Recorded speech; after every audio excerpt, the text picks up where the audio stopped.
DeShone, you played pretty well against the Steelers in that very first game. Can you take things you did from that game into this one? Absolutely. Obviously, that was a little bit ago. I've learned quite a bit since then, and hopefully I can apply some of the tools we have now to that performance and hopefully edge out over a really good team. You mentioned that it was wild. When you watch the Steelers on film, do they look like a completely different team than the one you saw in Week 1, or are they the same team? Yeah, well, schematically they change things up each week, which keeps you on your toes. So you got to make sure that you make your proper adjustments in game. We're a very good defense Week 1, and they're going to be a very good defense on Sunday. So once again, it's on us to make sure that we're doing whatever we can to execute our job and try to do whatever we can to get a win.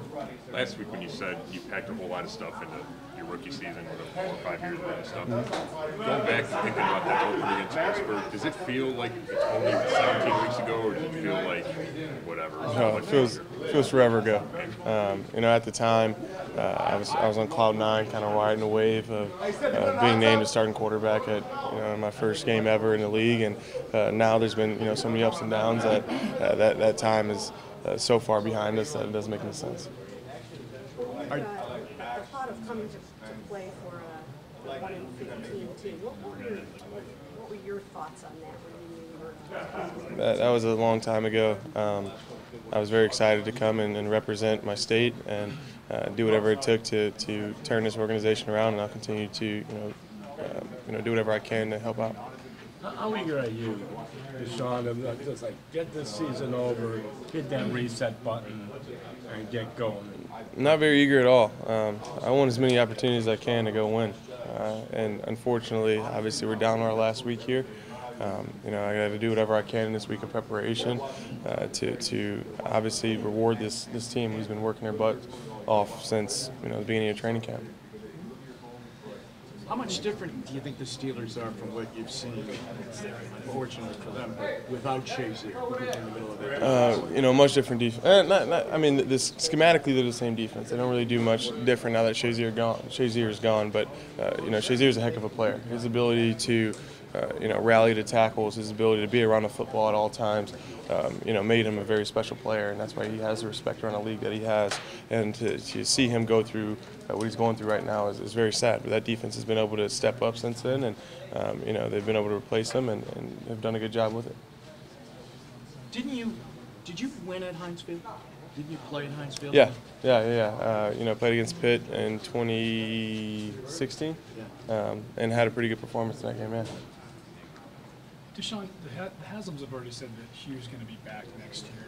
Do you think players on the outside, that's going to be a tough sell to maybe, let's say, future free agents or rookies coming in, that this coach is back after losing 30 games over 2 years? Yeah, for one, you don't have to sell the rookies. No choice, right? Yeah, but with that being said, Coach Jackson has continued to implement this offense over the last 2 years, and obviously he hasn't had the wins to show for it. But the direction that we're heading in as an offense and the direction that this organization is heading in, if you're in the building and you get to feel it, you understand it. And all it takes is for one guy to step in here to understand that. And once we get over that hump, I think that the exact same system that is getting scrutinized quite a bit right now will be the system that everyone talks about, and how the Browns were able to go from the 2 seasons that we've gone through in this last 2 years to the success that I plan on us experiencing in the near future. So along those lines, excuse me, if a player on the outside said to you, what kind of coach is Hugh Jackson, what would you tell him? He's one of the best in the league. He's a guy who brings tremendous energy to a team.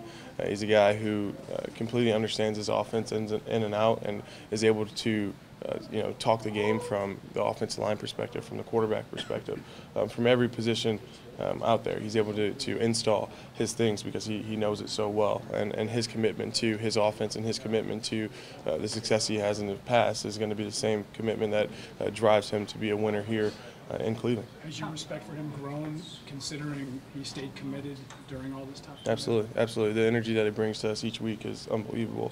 When obviously being in the quarterback position, you get to feel the weight of the losing that we've been going through, and to see how he comes back and responds each week is motivation on my part to make sure that I follow his lead and doing whatever I can to help out my teammates during some rough times here. Do you get the public reaction to hearing that kind of endorsement with the record, right? I mean, you get the people kind of go, come on, let's be real. Unfortunately, we don't play this game for the people. We play this game for us. You know, we are all we have, and we're going to be committed to the lead that we have in front of us. And we know that, you know, Coach Jackson, through his offense, has experienced a lot of success in the past, and through that same offense is what we're going to have to do.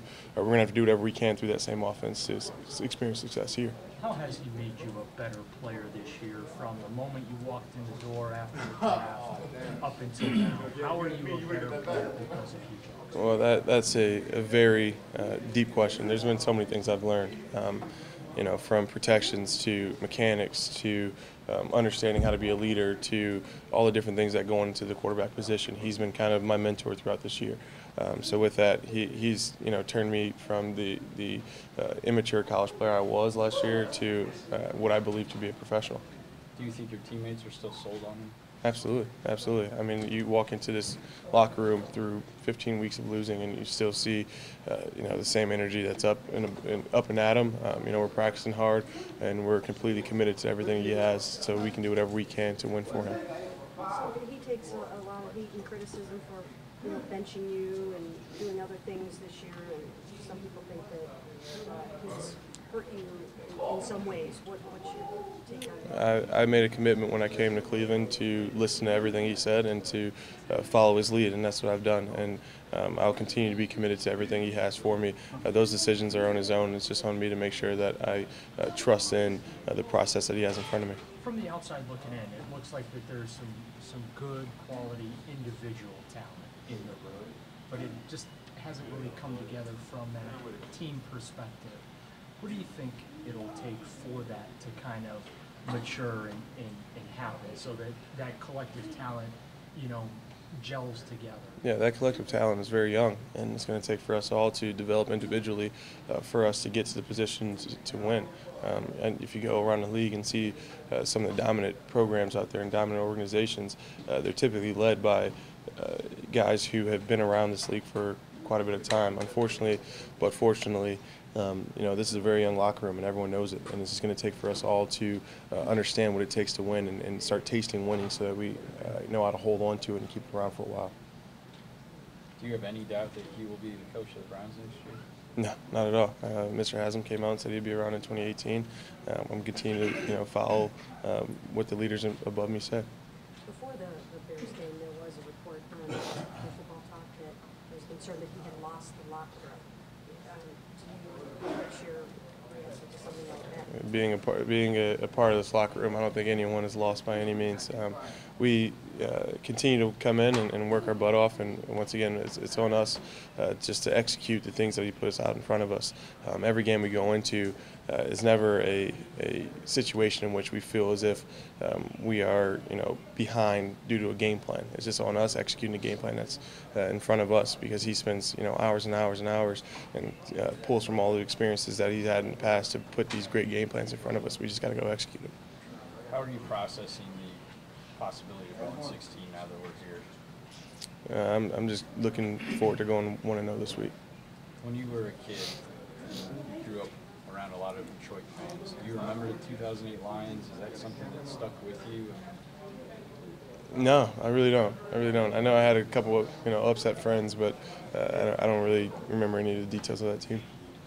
Hey, I think Joe Hayden, I know he's back, but I think he followed Hopkins around last week. Yep. Do you expect him to follow Josh? I'm curious to see how that plays out. Obviously, they're in a position where, you know, they have a lot of talent on that defense, and whether it be Joe following them around or spinning it off, it's just on me to make sure that when there is an opportunity to get Josh the ball, we put it in his hands.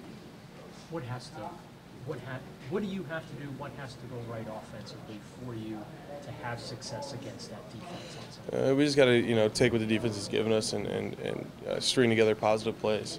You know, not take the risks that I've been taking in the last, you know, few weeks. Making sure that I'm taking care of the ball and keeping it out of harm's way, and lastly, you know, taking the big plays when they're there.